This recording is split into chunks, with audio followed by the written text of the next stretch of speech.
I am Kabbani, and this is the Lighthouse for today's viewers.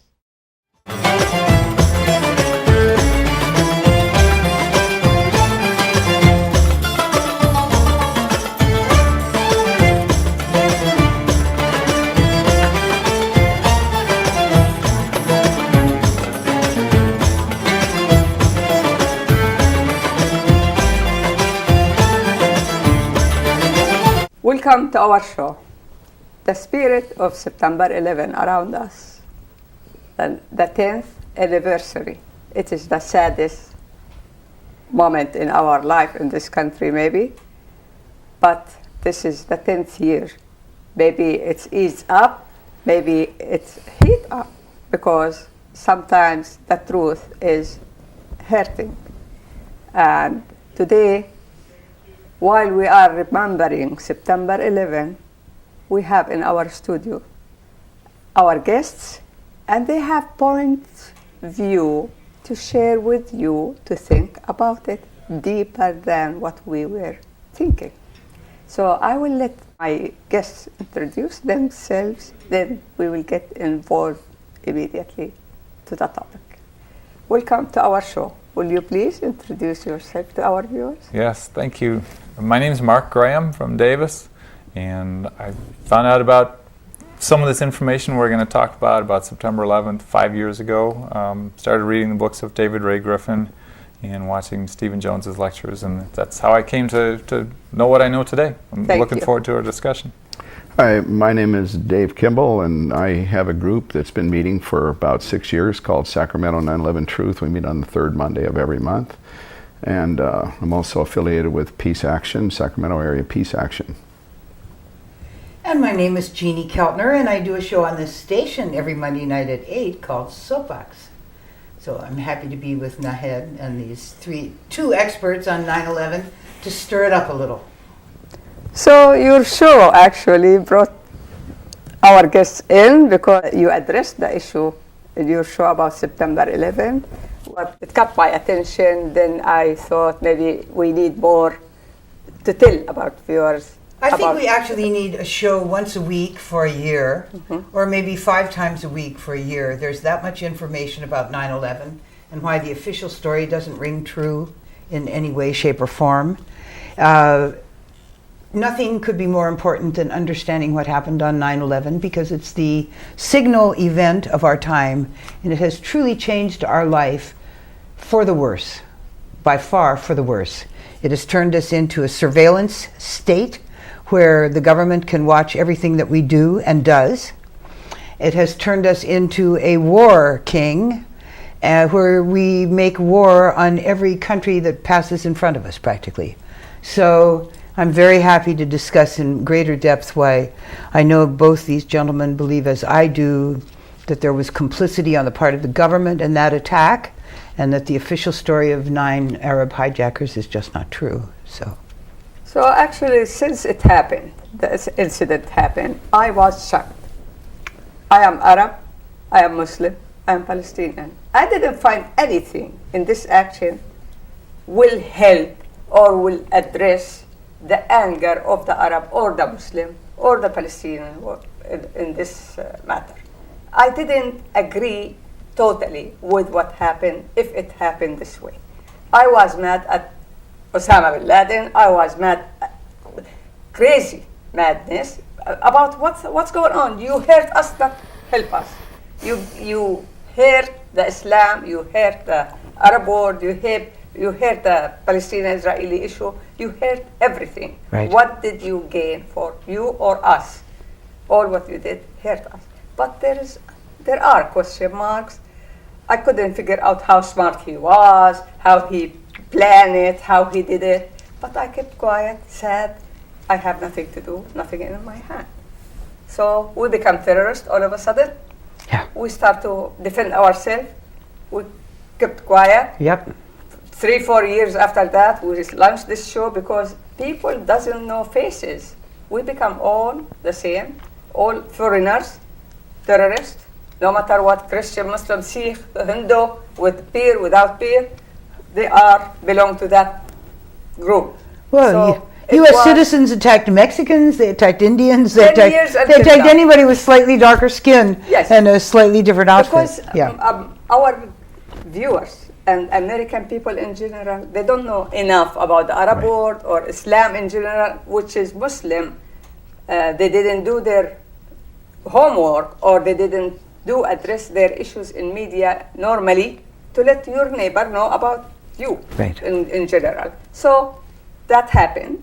But now we are in this day, after 10 years, what my guests found about it. Let's see who will start.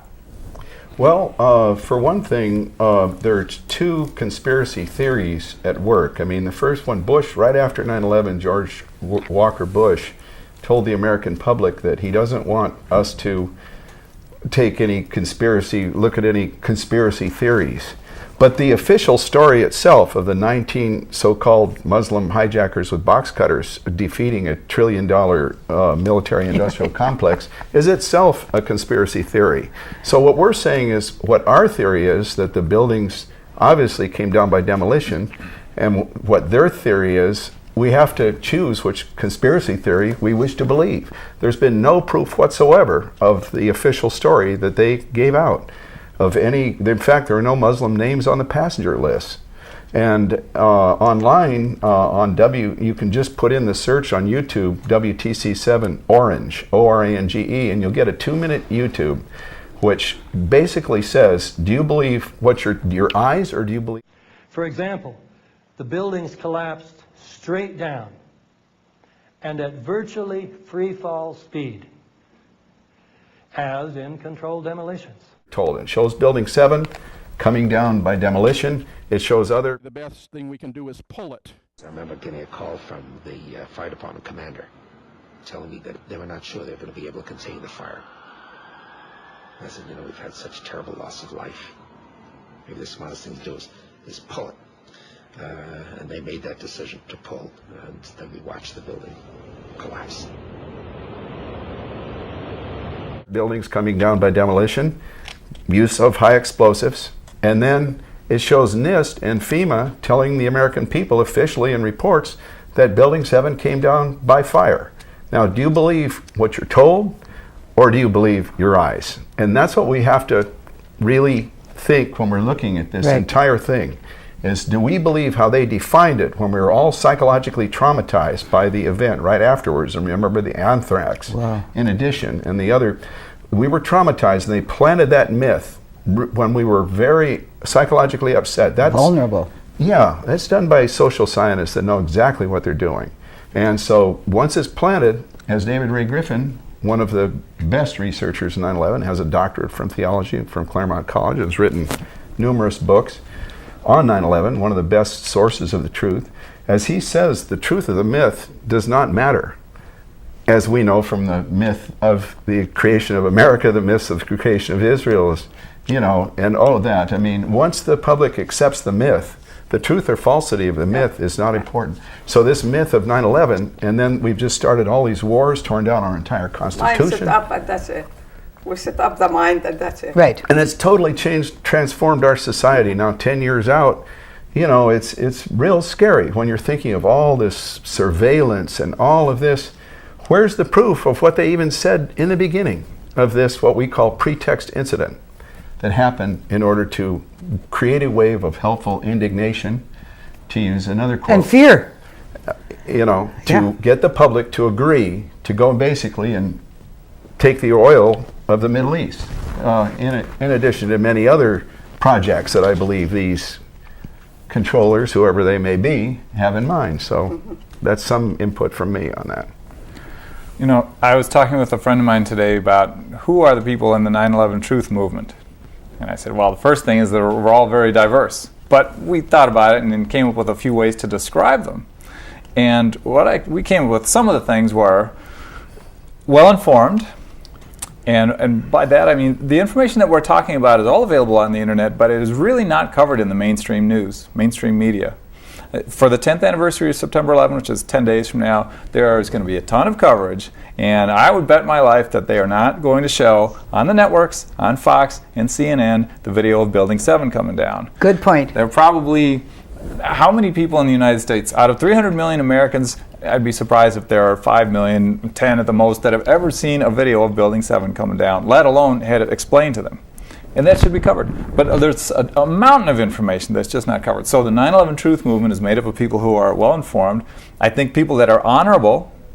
And that, what we were talking about was just thinking about the United States foreign policy as a reaction to September 11. Well, we've invaded Iraq, we've invaded Afghanistan directly as a result of 9/11, because of 9/11, and used 9/11 to justify them.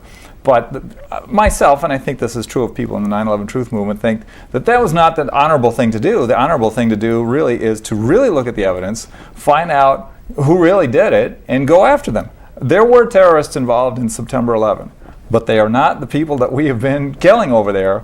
We've been killing the people in Iraq and Afghanistan, and the terrorists are inside the Beltway in Washington, D.C. And I would also say 9/11 Truth people are conscientious. They're very determined, very passionate about what we want to do. We happen to be everybody's got our own opinions, and we all want to be heard, which sometimes makes it difficult for groups of 9/11 Truth people to work together. But that, to me, is kind of a snapshot of who the 9/11 Truth activists are. But, you know, to add to that, Mark, what is interesting to me, it's the growing movement of our time. Mm-hmm. I don't know any political movement that is adding people almost every day other than the 9/11 Truth Movement. And it's pulling in people from left, from right, from top, from bottom. We have the former president of Italy saying, obviously an inside job. We have all kinds of prestigious people at the top, along with hundreds of thousands, maybe millions of people like us, just reading and correlating and putting things together. I don't think that the people who planned this had any idea that this groundswell of curiosity would lead people to spend. I spend at least an hour a day, I would say, even now, reading about 9/11, one aspect of it or another. There is so much evidence out there for anybody who wants to look, who is willing to look at it. And so many of my friends have condemned the 9/11 Truth Movement, and I said, well, tell me what you've read about it. Oh, well, I don't need to read anything. I can just listen to what the 9/11 truthers say. Well, I say, come back. If you want to attack the 9/11 movement, come back after you've read something substantial, and then we'll discuss it. Yeah. But they are unwilling to even read, and that is the height of dismissiveness. It's the denial that people are in that's one of our main barriers to getting the truth out.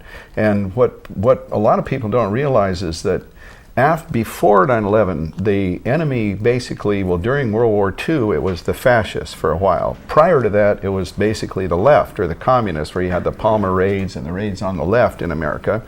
Then to take down Adolf Hitler, the enemy became the right, or the fascists.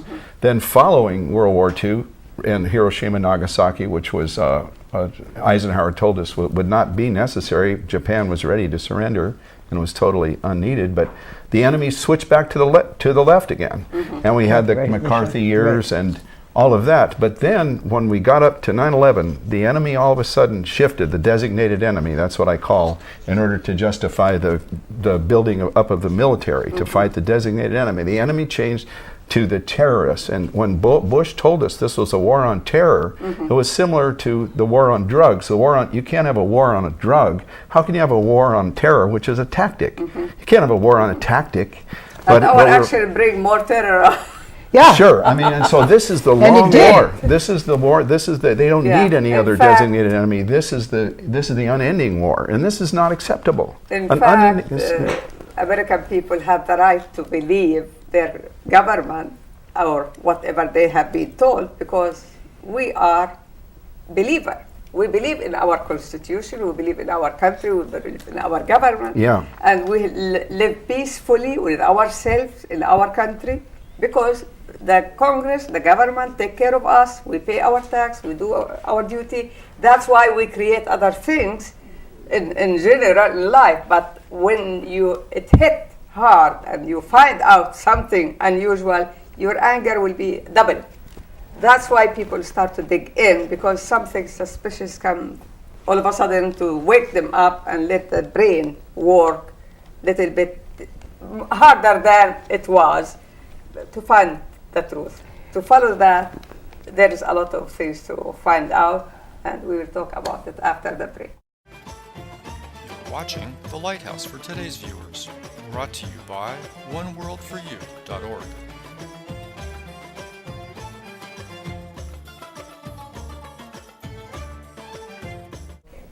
So there is a lot to know. Let's start with Mr. David. Well, let's see. I've been asked to say a few words about Building 7 because, as we in the 9/11 Truth Movement know, and anyone that wants to learn more about what really happened on 9/11, is that there were not two towers that fell down on that day. There were three. Well, actually, the entire World Trade Center was destroyed, but the third major tower was what is Building 7. The Twin Towers were Tower 1, Tower 2. Building 7 was another part of the World Trade Center, and it was not even looked at by the 9/11 Commission, whose task it was to look at every aspect of what happened on September 11th. And they didn't even mention Building 7 in their 9/11 Commission report. And Building 7 was almost half as tall as the Twin Towers. The Twin Towers were 110 stories in height each, and Building 7 was 47 stories in height. And the towers came down in the morning, and hours later, at about 5:25 in the afternoon, Building 7 basically came down into its own footprint in approximately 7 seconds. Now we're talking a 47-story steel and concrete structure with only a few fires in a few of the windows, imploding into its own footprint in a tidy rubble pile in 7 seconds. Now, okay, when they asked Larry Silverstein, the leaseholder of the World Trade Center, what happened to Building 7, he said famously, and this is you could watch this on YouTube, the recording of him saying this, that there was such tremendous loss of life that he and the fire commander decided that what they had to do was pull it. And so therefore they ordered the immediate destruction of the building. Well, anybody that knows anything about how demolitions are set up, you can't set up a demolition in one afternoon on a 47-story steel and concrete structure. That takes weeks and months to really set up. Controlled Demolition Incorporated is one of the companies in the United States that does controlled demolitions. You can go on the websites of the demolition companies to verify what I'm just saying. You can't just order the immediate demolition of a building and boom, it comes down. I mean, so we know this building was set up prior to 9/11 for demolition. And so that is the major smoking gun, because the Muslim terrorists or whatever did not have access to the World Trade Center. It had high security. And how could they get access to that? There are only a few companies in the world that do controlled demolitions, and it's a very highly specialized field. And so, it's just inconceivable that this could have been done by who they told us were the perpetrators of 9/11. So we have to say that what they told us is not true. Well, and then it relates, David, also to the fact that many researchers, and there's Stephen Jones comes in, a physics professor who is watching the videos of the towers collapsing, began to say, this does not look like a collapse to me. It looks like an explosion. It doesn't look like a building pancaking on itself. And he started as a physics professor to do more and more research about the amount of energy that it would take to throw the kind of things into the air that were thrown as that building was exploding. Mm-hmm. And he then found that there was nanothermite or thermate in the mix, and then after that it was proven when they found the particles of unexploded nanothermite in the dust of the World Trade Center. So we have physical proof as well that not only Building 7 came down by controlled demolition, but the two towers had to have been demolished in some way other than the flight of the plane, because they were built to withstand that kind of impact. And as truthers know, the kerosene never gets hot enough to even weaken the beams in order to make them collapse. You guys might want to add. Well, and kerosene and burning jet fuel have almost the same chemical composition. Not Office fires cannot take down 110-story steel and concrete structures in 10 seconds.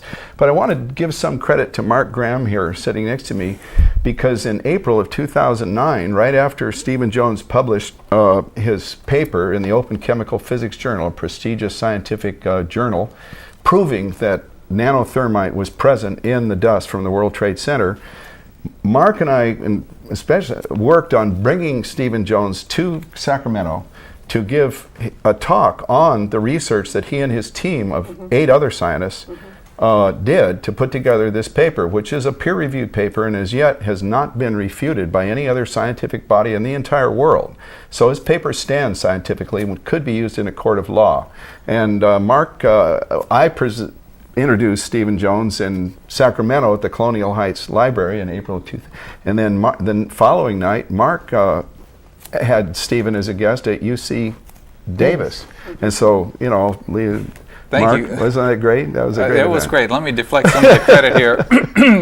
We contacted, there was a group in Davis at the time called Davis 9/11 Truth, and we thought it would be a fabulous thing to have Professor Jones come to California and give these presentations. So Professor Jones was kind enough to come and do 2 presentations, like you said. Yeah. You did almost all the work for the one in Sacramento, which is the one that did get recorded here. Yeah, on this And then there DVD were right here. a whole bunch of us that arranged the one in Davis. It was on campus at the University of California, Davis, and unfortunately we did not have a videotape of it. But you can find out the ins and outs of his presentation through this. And Professor Jones had earlier published a paper that was talking about the molten metal. And this is one of the ways we know for sure that the official conspiracy theory that it was just a bunch of Arabs and plane crashes and fires is false. There was molten metal found in all 3 buildings, Building 7, Tower 1, and Tower 2. And as Jeanie was saying, fires don't get hot enough to do that. Or to put it differently, steel melts at about 2,800 degrees Fahrenheit. The hottest fire you can get with jet fuel or kerosene fire is at least 1,000 degrees colder than that.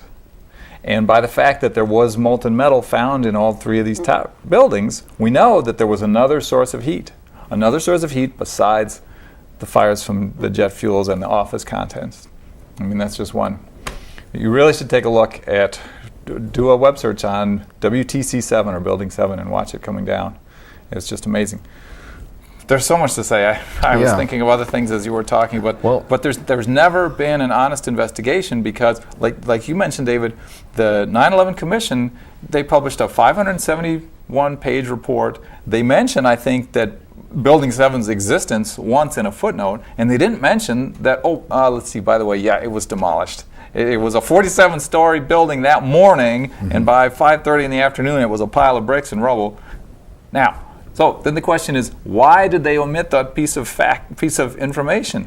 And to me, that's a key smoking gun of the whole story of 9/11. If they had put that in the report, there would presumably people across the country or around the world that would read the report and say, hey, wait a minute.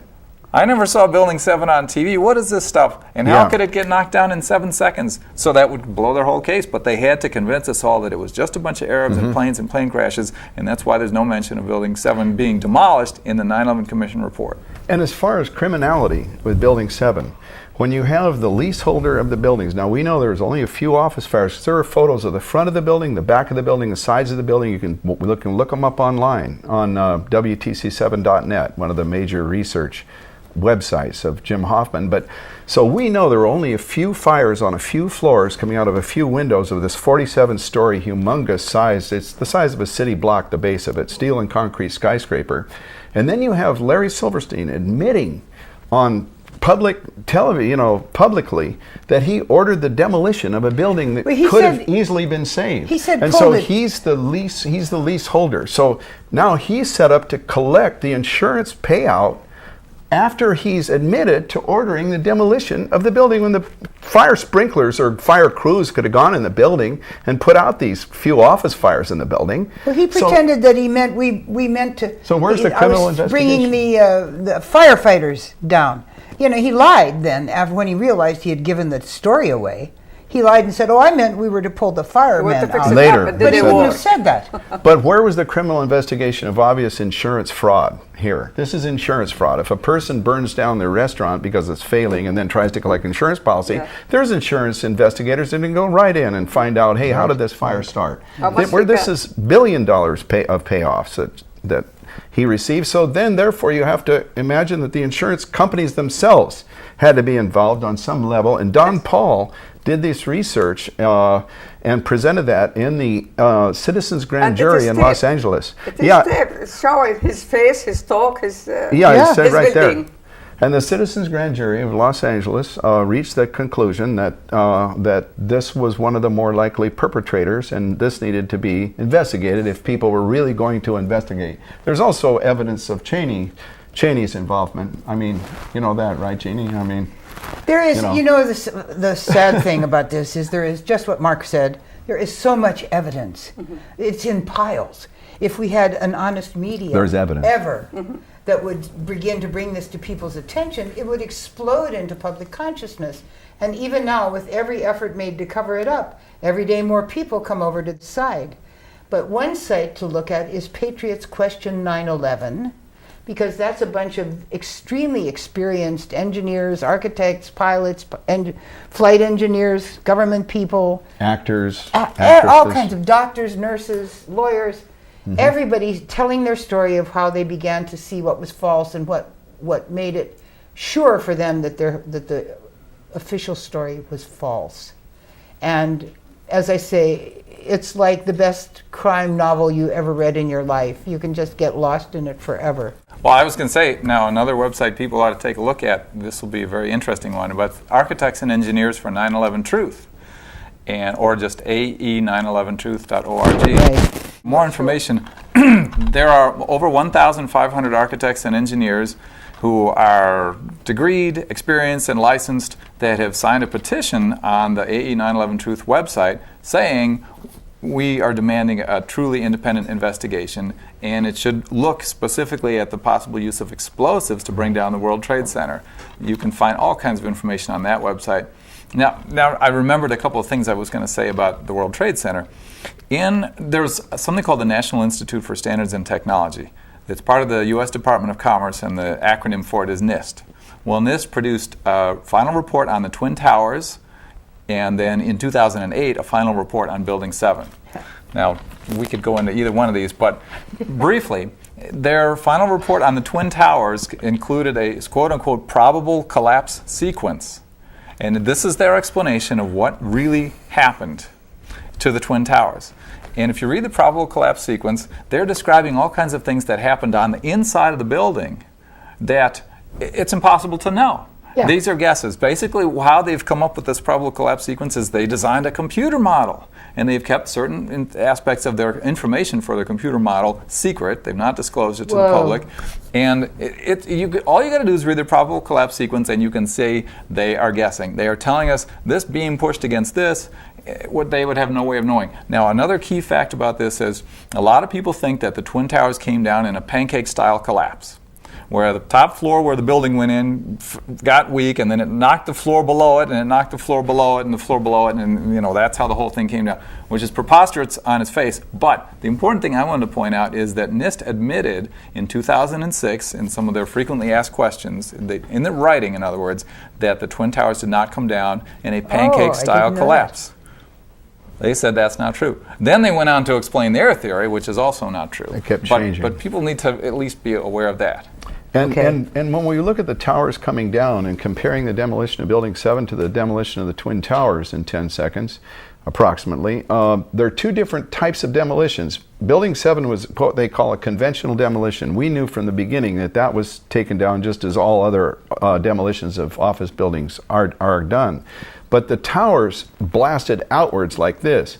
And all of the dust that people saw blasting out from the side of those towers, that was the concrete, that's everything that was in the tower except for the steel. Turned to dust. Turned to dust, including the human beings, including the computers. There was not one piece bigger than about this. And there were firefighters on the ground that were actually killed by the blast wave, which Jeanette McKinley reported in her talk. But Because it's an unconventional demolition. And we in the Truth Movement did not know how that was done until Stephen Jones found evidence of this high-tech, high-explosive called nanothermite that's not even available to the public in any way, non-military. It's only available in the military. And it's, highly, and so somehow this was created and people theorize, 9/11 truth researchers made into a sol gel that we found. Kevin Ryan's done a lot of work in that regard. And we have theories on, but we do know the presence of this. Yeah, we do know that the official that's scientifically proven. Wow. So, so it was... Whatever we add, whenever we talk about it, take us deeper to think about it. Now maybe with the relaxation time, we can look at the things different way, and we think twice and 10 times and find something different. We will be back soon for more information. oneworldforyou.org, promoting cultural understanding through the media.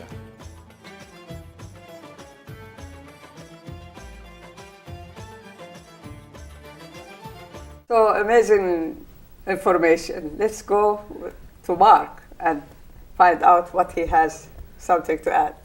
Nanette, I wanted to talk a little bit about the government's investigation of the collapse of Building 7. As I mentioned, it was not described or even really mentioned in the 9/11 Commission report, and that was 2004, I believe. But National Institute for Standards and Technology, or NIST, did an investigation of Building 7, and they produced a final report in 2008. Now, after they had produced a draft, they held a public meeting, and they invited interested people to attend the meeting and submit questions. There's a physics teacher named David Chandler who came, and he basically said, if you look at the descent of Building 7, it appears to be falling, at least for some time of the fall, at free fall acceleration. In other words, falling at the same rate of acceleration due to gravity, or the same rate of acceleration that a ball would fall if you just dropped it through thin air or any heavy object. Well, this was a very significant thing in the evolution of the NIST investigation, because when they came up with their final report, which is called NC Star 1A, you can find that online, just do a web search for NC Star 1A, government actually acknowledged that for a fall of about 105 feet of descent, which is 2.25 seconds, they said, that Building 7 actually fell at free fall acceleration. In other words, they agreed with David Chandler and a lot of us in the 9/11 Truth Movement about that. Now, the only problem is they didn't acknowledge what that proves or what that really means. They had their whole theory about why Building 7 came down had to do with column 79. Now, they don't know what happened to column 79, and none of us do either. I'm talking about during the collapse or in the moments leading up to the collapse. But based on their computer simulation, they said column 79 was laterally unsupported, column 79 buckled, column 79 gave way, and then it was basically a house of cards, and the whole thing came toppling down. Now, after they admitted the 105 feet of free fall, which David Chandler basically made them admit, they didn't go back and revise their whole theory about column 79, which is a big, it's a theory, but it's unproven. They simply said, well, this is consistent with what we said in our description of why the building came down, which is all column 79.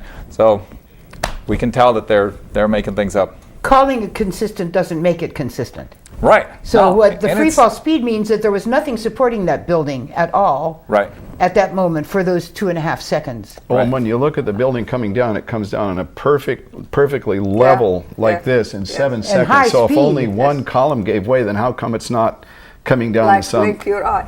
uneven way? All of the columns, all the support columns have been severed simultaneously, probably by thermite, which is commonly used in demolitions. And so that just doesn't fly, it's a lie. The power of blade. Yeah, and for people that wonder if the government would lie, I would like to refer people to what's known as the Northwoods Operation document that Admiral Lemnitzer, the head of the Joint Chiefs of Staff, signed during the early 1960s, which was to justify attack Americans using airplanes and then blame it on the Cubans to justify an invasion of Cuba. And he presented it to President Kennedy, and you can look it up online. You can find the top secret document, now unclassified, signed by Admiral Leominster. It's right online. I used to hand it out as a flyer. And you can see that they planned attacks on American citizens to justify an attack on a war on Cuba, to create a wave of helpful indignation. We have never had a war are, in this country that wasn't started by a false flag event. A dramatic, violent action that was blamed on the country that we wanted to attack. Gulf of Tonkin, So, remember the Maine? All of them have been started by a lie, just like our war with Iraq was started by a lie, not only 9/11, but the lie of weapons of mass destruction. Yeah. But what seems to me important is how much fear it inculcated, and then following it up, as David says, with the anthrax. Because I went back east right after that Thanksgiving, after September, and all the questions that might have been arising about what happened on 9/11 were suddenly out of the news and out of your own mind, because you were wondering if you were going to open your mailbox and find an anthrax letter in there. So the time to reflect and to be curious was immediately sped by with this other thing that has not been solved either. They blamed it on a man who committed suicide with aspirin. Come on. And, I mean... and curiously, the anthrax went to Democrats. I think it was Daschle and Leahy that were the ones that might have put up some opposition to the Patriot Act, which Ashcroft, Bush's Attorney General, was ramming through on a weekend, and they didn't want any disagreement because this dismantled a large part of our Constitution. And so, you know, what's going on here? I mean, you know, we were terrorized by a series of, we were terrorized by a psychological operation. And as far as another aspect of 9/11, the Pentagon is an important thing to look at, I think. And even though there's disagreement, even in the 9/11 truth, on what really happened, but what we do know is this: the Pentagon is ringed by surface-to-air missiles that are activated in that highly restricted airspace to immediately be launched against any type of missile or airplane, well, one would hope that would invade that airspace. That is the center of our military command. Right. So why weren't any of these surface-to-air missiles activated on September 11th? And what happened to the jets that are supposed to be scrambled? Why did they all arrive way late? Well, we have evidence given by Norman Mineta in the 9/11 Commission hearings, but not put into the book, that Norman Mineta was with Dick Cheney down in I think some sort of a bunker when 9/11 was happening on September 11th, and he heard Norman Mineta and read this right into the testimony, this saying that an aide came up to Cheney and asked him, "Does the order still stand, sir?" And Cheney says, "Well, yes, the order still stands." Well, he's tracking the object the is Pentagon. 50 miles out. Yeah. You know, something like that. And then the object got closer, and they said, "It's 30 miles out. Does the order still stand?" And finally, Cheney kind of irritatedly turned around and said, "Yes, the order still stands." You know, of course, he didn't want him to even mention an order, but I don't think that was an order for pizza. I mean, I think that was a stand-down order, ordering the military to stand down and let whatever it was go into the Pentagon, because the Pentagon is so heavily defended. I mean, let's face it, when April Gallup, when April Gallup, right, who was working in the Pentagon that day, went to work in the Pentagon, and I heard her give one of her earlier talks a few years back. She was an eyewitness to what happened at the Pentagon, and because she was right at her desk on the day, and the object missed her just barely. And she said that when she went into training to work in the Pentagon, when they briefed her, they said, "You're going to be working in one of the safest place on Earth to work. This is the most heavily defended building on the face of the planet Earth."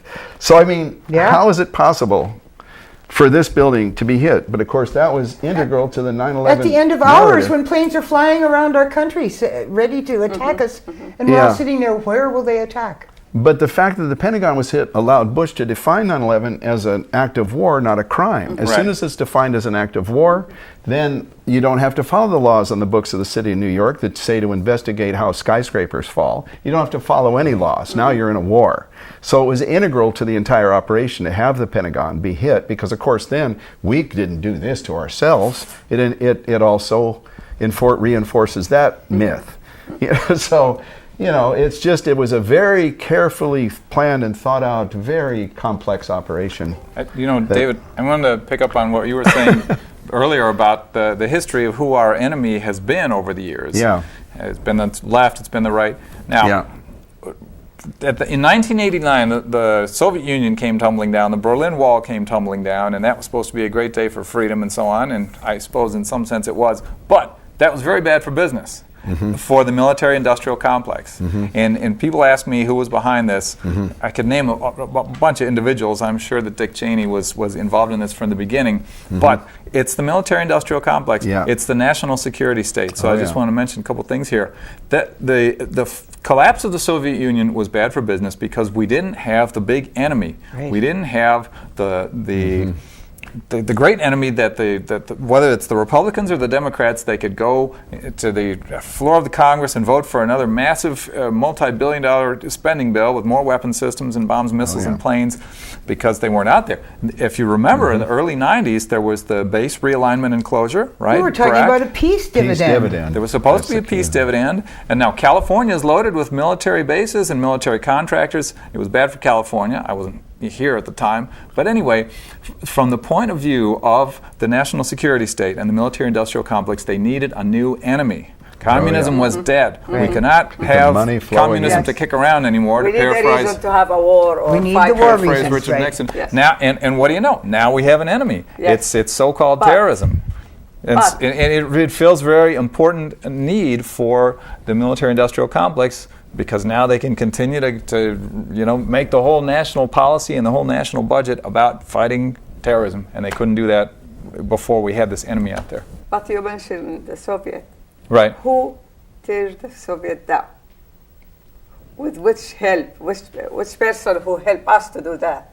Didn't we create Osama bin Laden for this reason? Oh, that's right, of course. Didn't we give him all the information, the sensitive information, to use it against Russia? They were our freedom fighters. Osama bin Laden. That's what Didn't Ronald we Reagan told pay us. him billions to do that job for us? He was a So why CIA we didn't ally. He was catch an him at that time? Why we American use ally. him?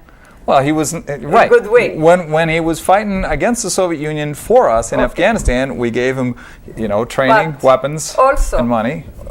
The little information what we gave him to be strong enough against Russia, did that information make him a genius or monster? To be smarter than us, harder than us, Right. against us? That details he is that smart to do all those details. Well, they need like this. Right. I see what you're They So need where it- we are the strongest in the country. We are America. But They Against need the a whole demon world. image. They need the We image of the bad guy. But we made our image small. We hurt our image in our hand. well, We didn't help our image. happily, Americans are blind to what the world thinks of them, I because came that's to America to feel safe for my America who I know. Well, the people that Where is it now? yeah. to focus on the external enemy, they need a demon image, like a bad guy, for the American public to say, well, this is the image of evil here. So they furnish Osama bin Laden's face. In previous years, it was Adolf Hitler's, or whoever you wish to. Saddam Hussein, they substituted later. And so it's like, so everybody can focus their hatred on this one demon that as long as we bring him Keep down, them we're busy with that narrow mind. and distract them. And meanwhile, take down all of our freedoms at home and enrich all the people that are making all this money off of, like Mark says, military-industrial too complex. much control, and whoever who hate us, whoever don't follow us, he is against us, our enemy. Yeah. It is an order clearly against us, not with us. Yeah, I guess And you're either with us or you're against us. I guess sometimes if we play it too much smart, it become against you. Not always you win in this situation. Yes, as Bush said, if you're not with us, you're with the enemy. You're with the terrorists. So, we didn't even have the choice just to be against. We had to be with the terrorists. So in general, we have as conclusion so many negative things. We will talk about it after the break. We will be back soon.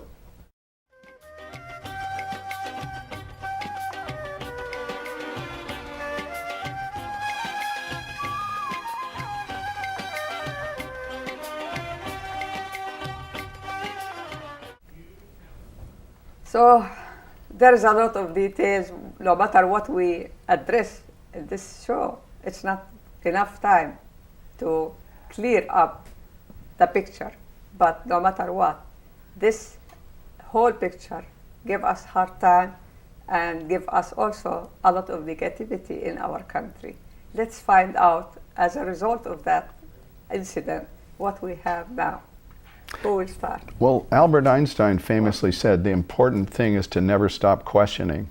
And so we have to be skeptical. We have to think for ourselves. That's what we're called on to do here. Instead of just believing authority to be the truth, take the truth for the authority and search for what really happened. Use your own rational thinking, your own mind to determine as best you can from the real evidence you're able to find, and just realize that the world is set up actually on a system of domination by money. The people with the most wealth are the people that, and they have, to me it's evident, certain designs that may not be the best for humanity. And however, there's those of us that are the human beings of Earth. I think we have to do what Janice Matthews advised in her talk on 9/11 at the Hard Evidence Down Under tour just recently. We have to kind of stand aside and create an alternative whole way of living and being, and let this whole thing just collapse by itself.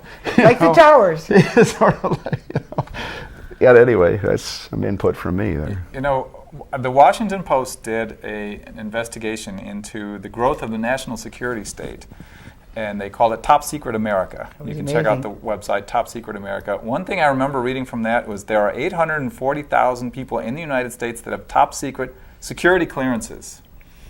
And they also said that most of the growth has been post 9/11. So David, when you were talking about how this has radically transformed American society, it really has. Another example, everybody that's flown in the last 10 years, especially the last 5, is aware of this. We now have the Transportation Security Administration, TSA. I call them, TSA stands for Thousands Standing Around.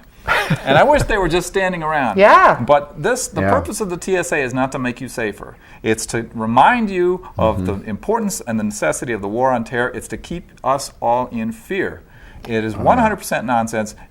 Air travel was generally safe before 9/11. It's been safe after 9/11, and not because of the TSA. But just look at it from a skeptical eye. If the government wanted to keep us all in fear so that we would support the wars, so that we would not question the wars, would this be a very effective way to do it? Yes, it would. And now they're using the body scanners. The Texas legislature was about to pass a law recently that basically gave... It would have made it illegal for TSA employees in the state of Texas to basically fondle people in the course of doing these searches, because you know if you're going through the airport, pat you down. Right, it's a pat down. So if you'd say I'd rather not go through that body scanner, what other option is there? They'll say, oh well, step out of line, we'll give you a pat down, and the pat down is really very intrusive.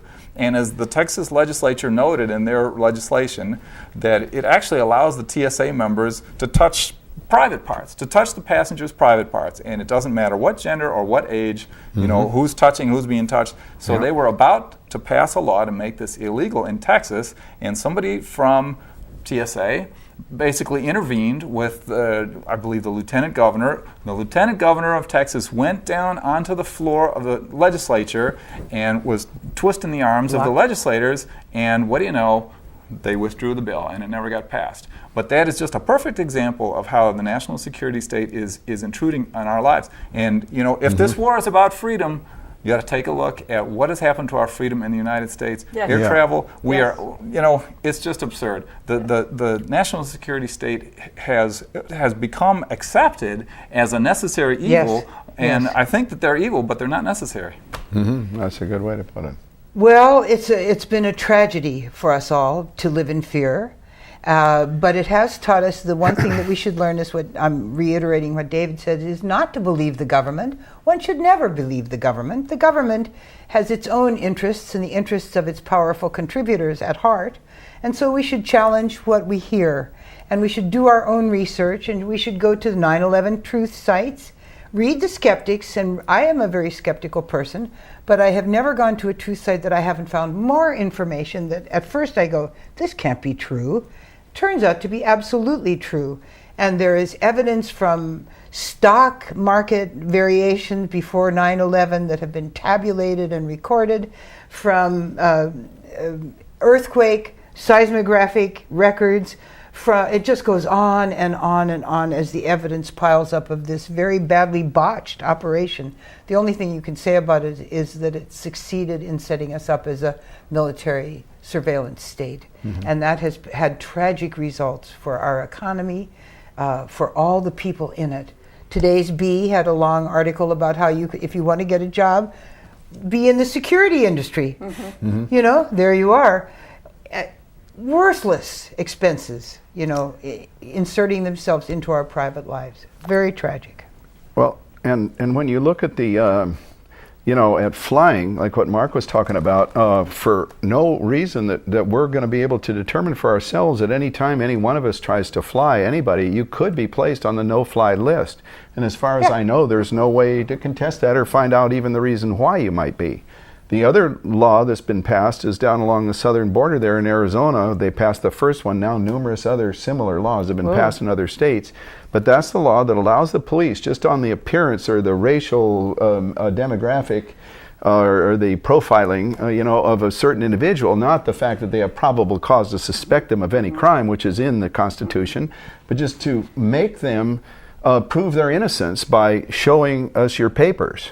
And so when a lot of people saw that and said, well, that's a good thing because now the undocumented are not going to be able to come across, that law was placed there for all of us, not just for people that happen to be Latin American or Latino. So we all have to show our papers. So we all have to prove our innocence, just like they did in Hitler's Germany, for instance, and in every police state. Show your papers, you know. Do we want to live in a society like, is this acceptable? It is too sad to hear how it's very sad. We are at the point like we copy the Middle Eastern bad image of some kind of leadership over there, and people fighting them. Yeah. They lost their freedom there, and we try to teach them how to live in free.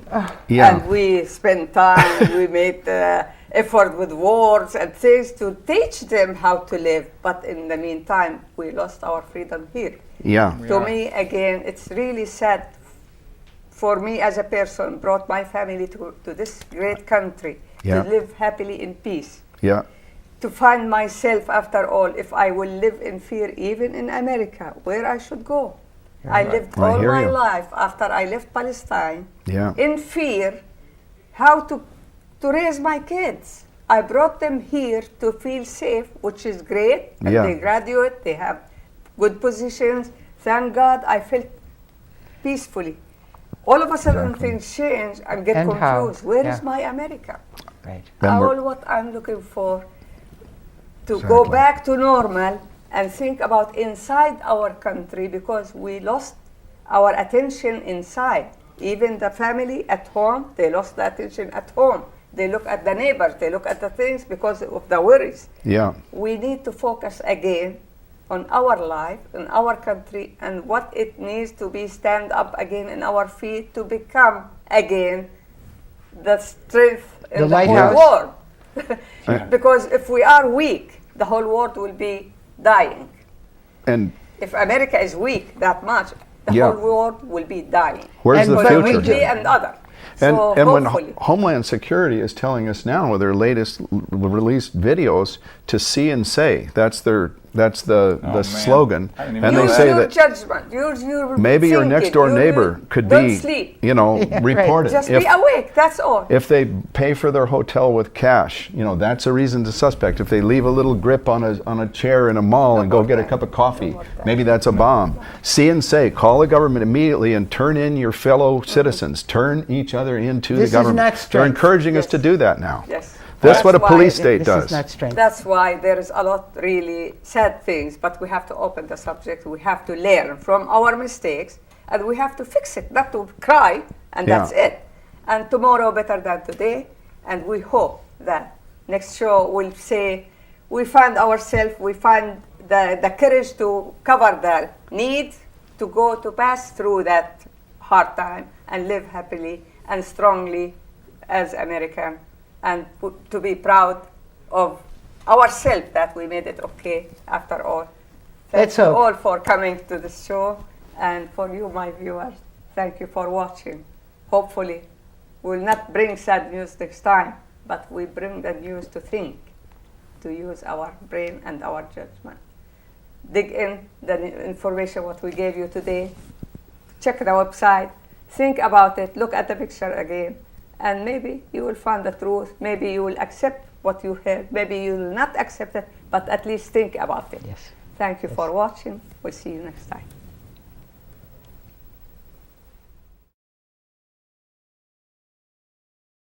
This is as close as we can get to the base of the World Trade Center. You can see the firemen assembled here, the police officers, FBI agents, and you can see the two towers.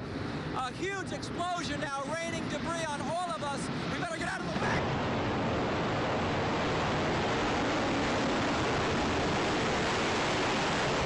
Obviously, the cameraman knows he's in trouble on that one, and everybody's starting to run when they see Tower 1 falling to the ground.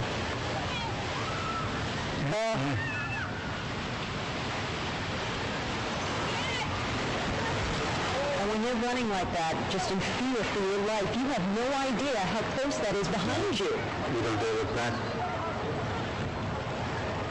And it's just coming from every street. Look at that. Appearing to fall away from the rest of the building. Can we go to the tape now? Here we go, right here. This is, I mean, when you look at it, the building has collapsed. That tower just came down.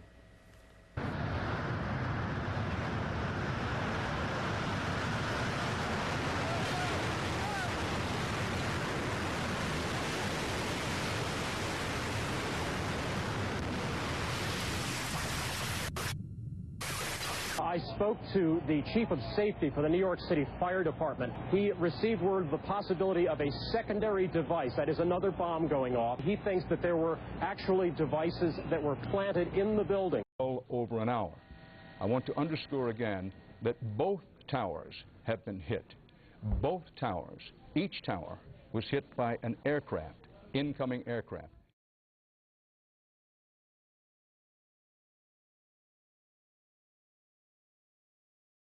Again, and I know that for many of you, you've heard this a lot, but I think it's important as people join us as they do in moments like this. They are coming in all the time, that there have been attacks in 2 American cities, New York and in Washington. The trade centers here in New York have been hit by airplanes. In Washington, there is a large fire at the Pentagon. The Pentagon has been evacuated. And there's, you can see, perhaps the second tower, the front tower, the top portion of which is collapsing. Good Lord.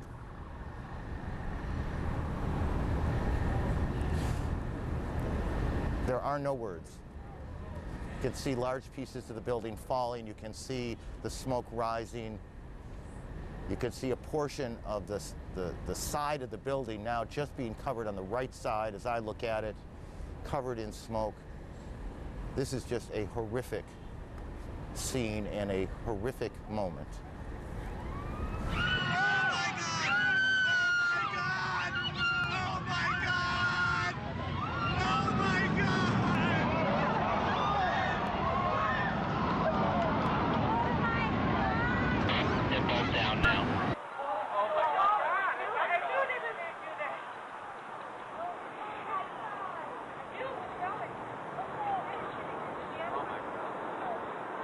Oh my God.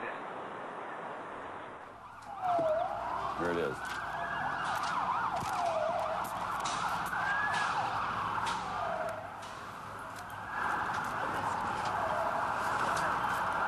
That's a videotape replay.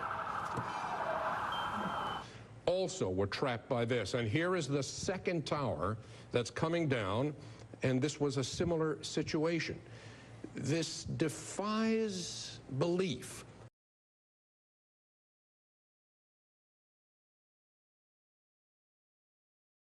Again, what you're seeing are high shots.